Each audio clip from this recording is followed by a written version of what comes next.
සුබ දවසක්. මේ අපට පරිසරයේ පුරා පැතිරෙන ඝන මීදුමත් ඒ වගේම මෙහි තියෙන රූස්ස ගස් දැක්කහම මට පුංචි කාලේ ආසාවෙන් බලපු කතාවක් මතක් වෙනවා. ෂවුඩ් වනයයි රොබින් හුඩ්.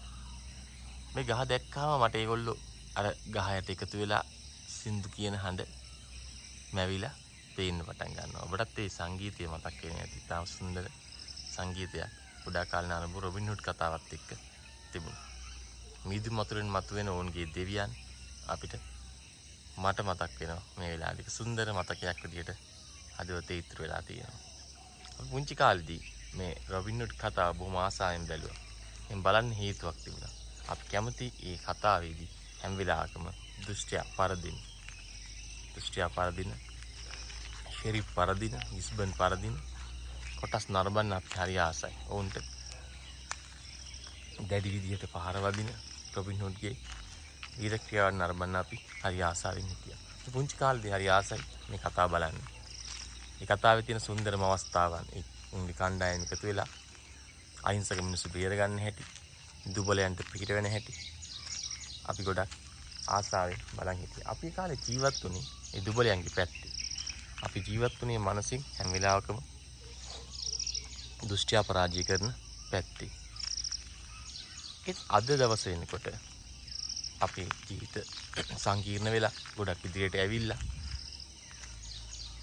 මේ නීතිම තව ටිකකින් නැති වෙලා යනවා වගේ අපේ හිතේ තිබුණු මේ සාධාරණ කොටස, සාධාරණ පැත්ත ඉවත් වෙලා ගිහිල්ලා කියලා මට හිතෙනවා. අද බොහෝ වෙලාවට අපි දකින්නේ කෙටි ක්‍රමයකින් අපේ ප්‍රශ්න විසඳ ගන්න.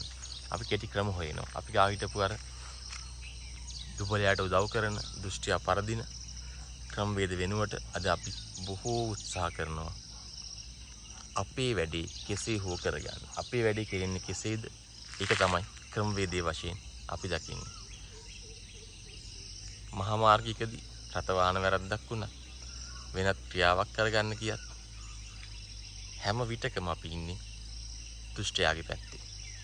හැම අවස්ථාවකම කියන දේ ඔබට තේරෙනවා. හැම අවස්ථාවකදීම අපි කෙටි ක්‍රමයක් හොයනවා අපේ වැඩේ වෙනුවෙන්. අපි සාධාරණීකරණය කරගන්නවා අපේ වැඩේ කොහොමද කරගන්නේ කියන එක. කෙසේ හෝ කමක් නැහැ. අපේ වැඩේ වෙනවා නම් මං ගිය කාර්යය ඉක්මනින් කරගෙන ඒ ගැන සතුටු වෙනවා. ඒ ගැන උදම්මනනවා. ඊ කරගත් ආකාරය ගැන අනිත් පැත්ත එක්ක අපි කතා කරනවා. මම මෙහෙමයි කරගත්තේ. මම මේ විදිහට කරගත්තේ. කෙටි පාරක් හොයාගත්ත විදිය. ඉතින් නිලාරින් හෝ ඒ වැඩ කරන පිරිස් එක්ක සම්බන්ධ වෙලා ක්‍රමවේදයෙන් පිට ගිහිල්ලා හැම වෙලාවකම උත්සාහ කරලා තියෙනවා කෙටි ක්‍රමයක් තුල අපි කාර්යභාරය කරගන්න. මොකද්ද මේ සිද්ධ වෙන්නේ? අපි සමාජය තුල අපි කුඩා කාලේදී සාධාරණ පැත්තට අසාධාරණ විරුද්ධ වෙච්ච අපේ මනස නැති වෙලා ගිහිල්ලා අද අපි නැවත වතාවක් අපේ වැඩි කරගන්න තැනටපත් වෙලා තියෙනවා. මේකට සමස්ත සමාජයේම පෙළඹිලා හැම කෙනෙක්ම බලනවා මේ තියෙන සංකීර්ණ ක්‍රම විදිහට වඩා කෙටි ක්‍රමයක් තුල මගේ වැඩේ කරගන්න පුළුවන්කම මට ලැබුණා. මගේ වැඩේ මං කරගත්ත කියලා සතුටු වෙන්නේ. නැවත වතාවක් එකතු වෙලා කෙනෙක් කතා කරද්දී තමන්ගේ අදහස් දක්වද්දී ඒ තමන් කරගත්ත වීර ක්‍රියාවක් විදිහට ඉදිරිපත් කරන්නේ ක්‍රමවේදයෙන් පිට අසාධාරණ ක්‍රමවේදයක් ඔස්සේ.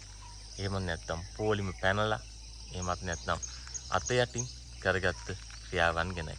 කුඩා කාලයේ සිටි රොබින් හුඩ් කුඩා කාලයේ සිටි වීරයාට මොකද වුනේ කියන ප්‍රශ්නය අපි අතරේ අද ඉතුරු වෙනවා.